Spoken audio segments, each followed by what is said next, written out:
Hey everybody, another video. Today we are checking out Pool Doctor. So Pool Doctor is an app for iOS which helps you calculate how many chemicals you need to add to the water. To set up the app, you're first going to need to go to Settings. You're going to click Change Chemicals and you're going to configure the following settings. So shock the pool needs to be calcium hypochlorite, 70%. This one's kind of tricky because for some reason they wrote the percentage on the right side instead of the left, which is what they did with all the other ones. But anyway, save. Old app from, however many years ago. Looks like a relic of the past. Anyway, so the selections options are similar, pretty much the same on all the other ones. So raise the total alkalinity, you need sodium bicarbonate. Lower muriatic acid, 31.4%. We don't raise the calcium hardness. Oklahoma has calcium naturally in their water, so that raises on its own over time. Calcium doesn't evaporate from the water, so it just builds up. Eventually you will have to drain the pool. Stabilizer is cyanuric acid, helps keep the chlorine from burning off in the sun. Lower the stabilizer, same story with chlorine. Stabilizer builds up in the pool over time, so you have to drain the pool eventually. We don't use salt in our pool, so these aren't relevant. We don't use bromine.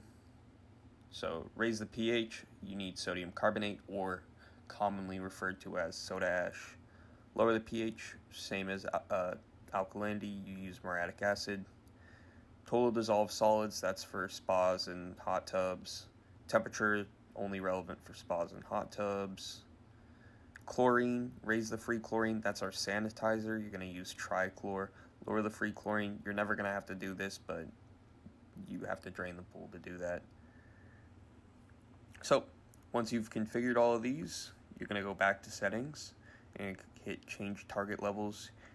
You're going to change the total alkalinity, min max 80, calcium hardness min 200, max 400, stabilizer min 30, max 50, salt not relevant, bromine not relevant, pH min 7.2, max 7.8, TDS not relevant, temperature not relevant, free chlorine min 2, max 4, ion levels not relevant. Once you've got that set, you're going to go back again and you're going to hit begin and you're going to add a pool. So I can't add any more pools because, no, actually I can. Sorry, that's the new app. Ignore that. Anyway, you're going to hit add new pool. If you hit this icon, it essentially takes you to the same page, but you're going to configure your pool. The big pool is 66,360 gallons, and the small pool is chlorine. Oh, sorry. What kind of pool it is, that's chlorine. You're going to hit save, and then you will add new pool again, and this one will be the baby pool, and same story, just different volume. So once you've added those pools, now you can do your readings or calculate how much you need to add to your water.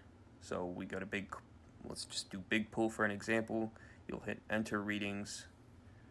Let's just say our pH came in at a little low at 6.6. You hit, and if you want to do other tests, you can just enable them or disable them.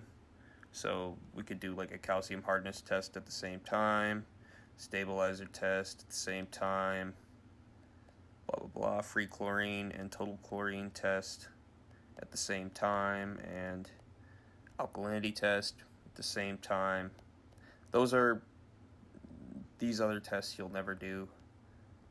But let's hit ask the doctor. So it's going to tell us to add 180 ounces of soda ash to raise the pH. You can change the units if for whatever reason you're using a different measuring tool. And to raise the stabilizer, they want 345 ounces of cyanuric acid. And then you can hit save to log your data entry, but you'll never do this because we manually write our data entry and then add it to a Google Sheet. So after you've done a reading, you can just hit the back arrow all the way back and you're back where you started. So hope this helps. Thanks for watching.